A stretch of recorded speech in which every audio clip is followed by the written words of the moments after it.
Welcome to the Full Moon Film Buff, episode 119. We're going to talk about Rage of the Werewolf from 1999. I rented this from Amazon Prime. I had not seen this film before. As always, we start with the prominent crew and cast. You can find links to a more complete credit list in the show notes. This film was directed by Kevin J. Lindenmuth, written by Kevin J. Lindenmuth and Santo Morata, with effects makeup by Mike Strain Jr. and Jason Alvino. Kevin Lindenmuth was active in the 90s and early 2000s, working primarily in horror and science fiction genres. He's known for making low-budget films through his New York-based production company, Brimstone Productions. Notable works include the Alien Agenda series. He often creates anthology-style films with different directors contributing segments. Lindenmuth has written about his filmmaking, sharing his experiences and knowledge about low-budget independent film production. Links in the show notes. Santos Morata wrote 2 independent horror films for Brimstone Productions. He also acted in 2 Brimstone productions. Mike Strain Jr. is a special effects artist who started working in the early 90s. The films I was most impressed with on his credit list are Winter's Bone from 2010 and VHS from 2012. He is still working today. Jason Alvino had a short, decades-long career. His 2 most noticeable credits to me are Sucker Punch in 2011 and Tron Legacy in 2010. The cast includes Santo Morata as Jake Malderone, Joe Zazzo as Laszlo Malderone, Debbie Rochon as Kessa, Sasha Graham as Gina, and Sarah K. Lippman as Lisa. Joe Zazzo began acting in 1990. He's worked steadily in the years since, mostly in low-budget direct-to-video fare. We'll see him again in this project. Debbie Rochon is known for extensive work in independent and horror films. Throughout her prolific career, Rochon has amassed over 250 acting credits, primarily in horror, sci-fi, and exploitation movies. She's a real-deal screen queen. Some of Rochon's notable roles include appearances in films like Tromeo and Juliet and Flesh of the Unforgiven. She's still busy today with 15 projects in production as I write this. Sasha Graham began acting in 1995. She apparently took a break from about 2000 to 2020, but has returned and is keeping herself busy again. Sarah Lippman had a short-lived career in low-budget video from 1998 to 2007. I have watched some real bad low-budget fare for this channel recently. This film is better than those films, but it is not great. It's well lit and the shots are generally decent. The biggest problem is that the sound is so inconsistent. If you turn up the volume to hear the faintest dialogue, other sections will be extremely loud. And if you lower the volume to not wake up your kids, you'll miss the quiet moments. I'll go into more detail on the makeup later, but it's also not great. I will give them props for the fact that different werewolves look unique and remain consistent. I knew which character was on screen just from their look. So now we move on to the synopsis. Okay. Scientists discovered a meteor that will hit Earth.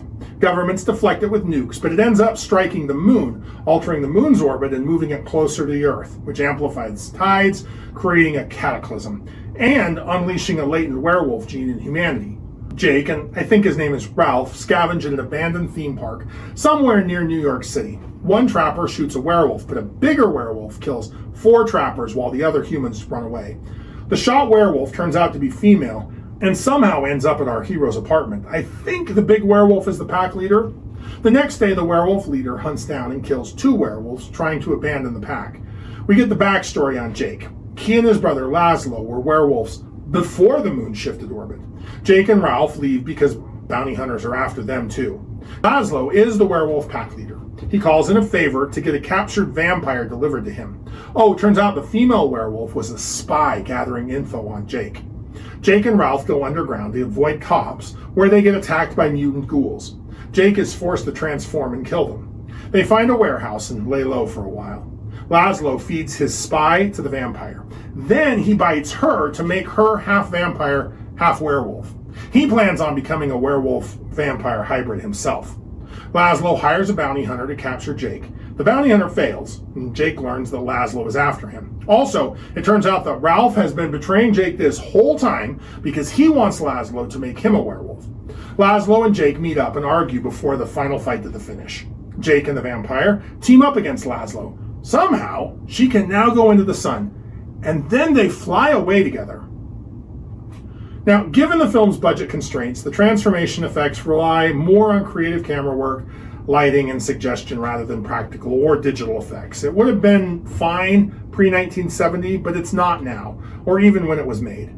Like I said before, I give them credit for making sure we can tell the difference between Jake, Laszlo, and all the lesser werewolves, but the looks are not fantastic. They're just men in masks and gloves. Moving on to werewolf lore, the film tries to blend some traditional werewolf lore into its new post-cataclysm mythology. Jake and Laszlo were werewolves before the increased proximity to the moon triggered the latent lycanthropy gene. But the film isn't very clear about the differences. I'm pretty sure the pre-apocalypse werewolves could change forms at will and were invulnerable to everything but silver, each other, or other supernatural creatures like vampires and mutants. While those cursed by the apocalypse moon were under the direct control of the moon and could be hurt by traditional weapons. There was some mention of a cure in the middle of the film, but nothing came of it. So, if you like lycanthropes, like, share, and subscribe. Contribute your thoughts and observations below. Let me know what I missed or what you noticed. Next, I plan on discussing ginger snaps from 2000. Keep your eye on the moon, a silver bullet in the chamber, and we'll see you back next episode.